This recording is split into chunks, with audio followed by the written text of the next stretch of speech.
Let's go back to this idea of areas. As we said, area under the curve, we can work out the integral. And we said if it was above the x-axis, we know the answer is positive. If it below, it was negative. But sometimes you might get a graph like this where it's a combination. So how do we handle it? So we've got some area below the x-axis. So fair enough, A to B, that's above, so area 1, I can just do the straight integral. That's going to be positive. But I'm going to have to break it up into two integrals. If I now want to work out, there we go, B to C. So if I was to work out the total area, I could not just go from A to C. Because the integral, if I did that, I'd substitute in the C, then I'd substitute in the A, but it would take away area 2 from area 1, and I wouldn't get the right answer. It'd be the right answer for the integral. So if it wasn't an area question, and we're using the integral for something else, fine, that value is fine.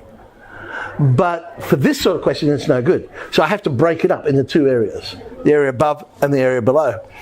And so to work out the area below from B to C, well, there's different ways I could work it out. I could simply say, oh, I know that's the negative from B to C. But other ways we saw, or I could say, oh, it's the absolute value from B to C. Or I could swap the limits round. Remember we said when we swap the limits round, it'll find the negative of the answer. So that's another way I could do it. So either one of those three will work. Probably the most common one is the top one, but I must admit the last one can be useful as well. The second one probably tends to come in when people are fudging their answer. So they do the area and they get a negative answer and they go, oh, area can't be negative. No worries. Absolute value, absolute value, absolute value, absolute value. And we get the answer. Okay. Now, we know this integral from -1 to 1 would be 0, because it's an odd function. Area below would cancel with area above. So if I simply do the integral, I get the answer of 0, and of course that's a ridiculous answer for the area. So I could break it up into below and above. So from -1 to 0, I know I'm below, so it'll be the negative of that, and above 0 to 1. And then the actual integrals are the same. When we integrate, the primitive function is still a quarter x to the 4. And we sub in and we get the actual answer of a half unit squared. Of course, the other way I could do that one is use the symmetry. I know the area below is equal to the area above. So I could have gone twice from 0 to 1 on this particular one. That's if it's symmetric. I could take advantage of that. And sure enough, we get the same answer. However you prefer to do it, really. Here I can't take advantage of symmetry. All right, so I've got this polynomial. I've got a bit above, I've got a bit below. So I'm going to break it up into two integrals. But as I say, it's the exact same integral that I'm doing, just the limits have changed. You'll notice this is where I've used the technique of, I'm going to swap the limits around and change the sign. So that second one, instead of having minus from -1 to 0, I've turned it plus 0 to -1. The advantage of doing that, have a look at the top values on both of these. They're -1. So I'm only going to substitute that in once, but multiply it by 2.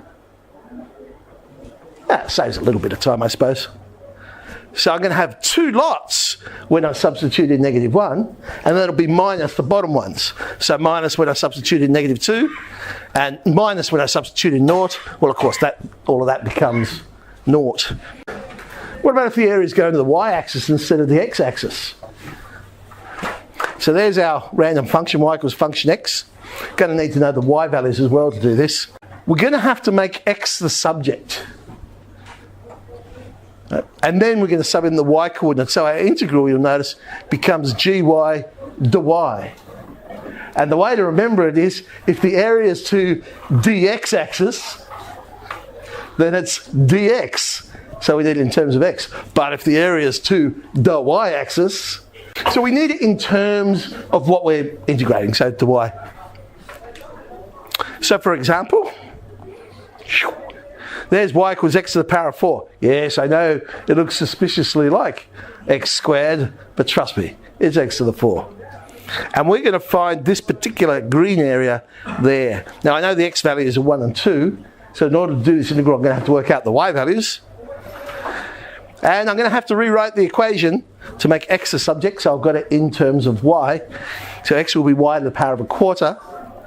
And so my integral will go from 1 to 16, the y values, y to the power of a quarter, dou y, because we're going to the y-axis.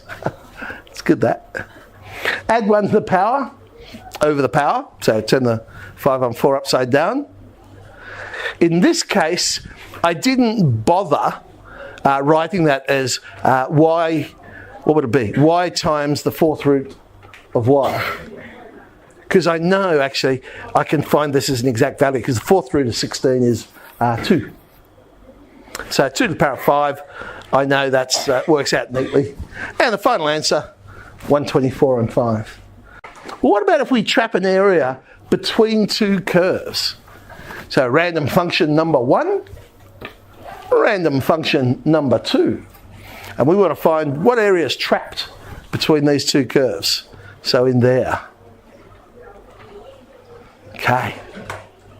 Well, the point of intersection will come in handy. So those x coordinates are A and B, we'll call them. And when I draw it like that, it's pretty clear to see what happens. We just got to basically find the area under the red curve and subtract the area under the blue curve. That'll give me the bit that's in between.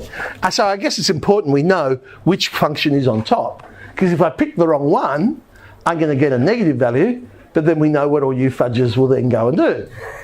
Absolute value, absolute value, absolute value, and so on. There's our integral. Hey, but we're going from a to b in both of them, so I could actually make that one integral, function x minus g of x. Now you might be thinking, what happens if there's a bit below or a bit above? Doesn't matter for this one.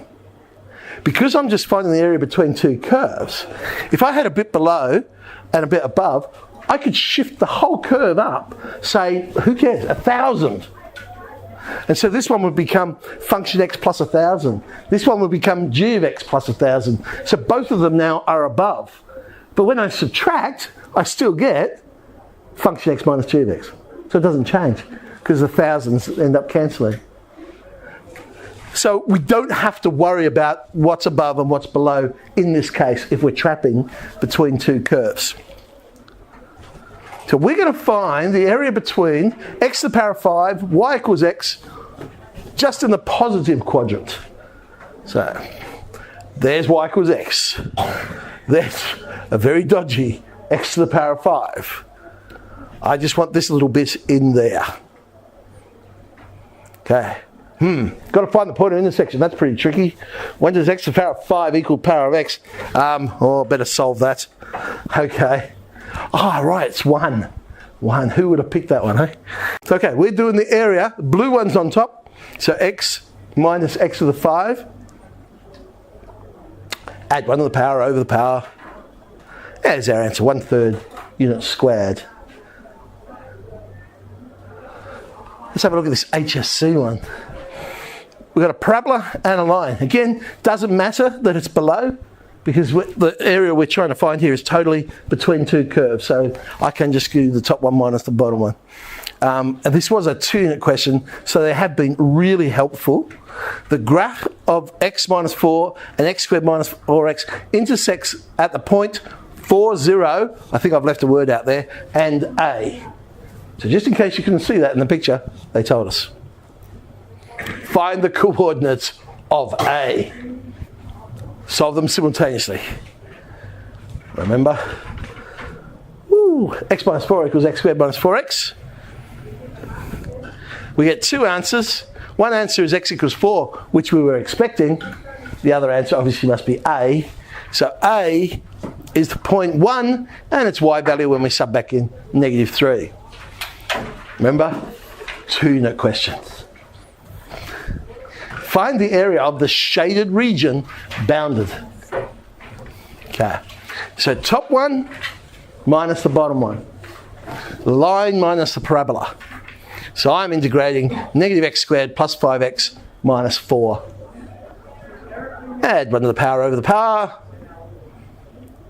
Substitute in. And there we go, 9 on 2. This was an interesting one. A bit later in the paper, you'll notice it's a question 8, so there's probably a bit more happening. So we've got the circle, radius 2. We've got a parabola, x squared minus 3x plus 2. By considering, they've given us a hint, by considering the difference of two areas, find the area of the shaded region. Now here's the thing. If the boundaries change, you need a new integral. So up until we go from 0 to 1, I could go circle minus parabola. But once I go past 1, I can't do that anymore. It's now simply circle to the x-axis. 2 integrals. Mind you, that's not the most efficient way of doing this question. Yeah? So we've got to break it up. That would be the first thought people would be going with. However,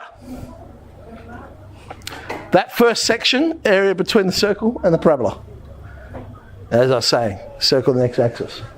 But there actually is a smarter way of doing this. It's a lot easier to work out the missing bit and then subtract it from a quarter of a circle. Because then the missing bit is just one integral, nice and neat. If I integrate from 0 to 1 of the parabola, subtract that from the circle, or a quarter of a circle, I know that's going to be my answer. So a quarter pi r squared minus that area under the parabola. So add 1 to the power over the power, and you eventually get that. Now remember that when you are doing integration, this is why diagrams can help.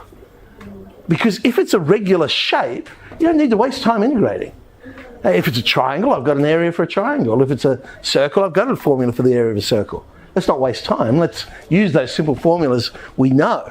Where the integration is handy is when we get these unusual shapes that we don't know. Okay, here we go.